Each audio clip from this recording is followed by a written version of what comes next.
સાંતલપુર સરકારી આર્ટ્સ કોલેજમાં 132 વિદ્યાર્થીઓના થેલેસેમિયા પરીક્ષણ ઇન્ડિયન રેડક્રોસ સોસાયટી ગુજરાત રાજ્ય શાખા દ્વારા તથા ઇન્ડિયન રેડક્રોસ સોસાયટી રાધનપુર તાલુકાના શાખાના સહકારથી સાંતલપુર સ્થિત સરકારી આર્ટ્સ કોલેજ ખાતે થેલેસેમિયા નિદાન કેમ્પનું આયોજન કરવામાં આવ્યું। આ કેમ્પમાં કુલ 132 વિદ્યાર્થીઓના થેલેસેમિયા પરીક્ષણ કરી નિદાન કરવામાં આવ્યું।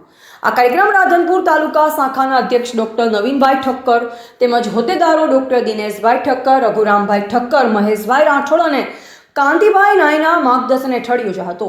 કોલેજના પ્રાચાર્ય ડોક્ટર રાજાભાઈ આહિર તથા પ્રોફેસરશ્રીઓને સ્ટાફના સહયોગથી કાર્યક્રમ સફળ રહ્યો। કાર્યક્રમ દરમિયાન સ્ટાફ સભ્યોમાં સુદાભાઈ, પ્રદીપસિંહ, હરેશભાઈ, શૈલેષભાઈ, વ્યાખ્યાતા બહેનો પ્રિયાબેન, ઉષાબેન, આરતીબેન, કલ્પનાબેન અને ગીતાબેનનો સંપૂર્ણ સહયોગ રહ્યો। ઉપરાંત રાજ્ય શાખા તરફથી આવેલા ટેકનિશિયન મિત્રો સંજીભાઈ અને જીગરભાઈએ વિદ્યાર્થીઓના પરીક્ષણ કરી કાર્યક્રમ સફળ બનાવ્યો। આ કેમ્પનો મુખ્ય હેતુ યુવાનોમાં થેલેસેમિયા અંગે જાગૃતિ લાવવાનો તથા સમયસર નિદાન થકી ભવિષ્યમાં થતી ગંભીર આરોગ્ય સમસ્યાઓથી બચાવવાનો હતો।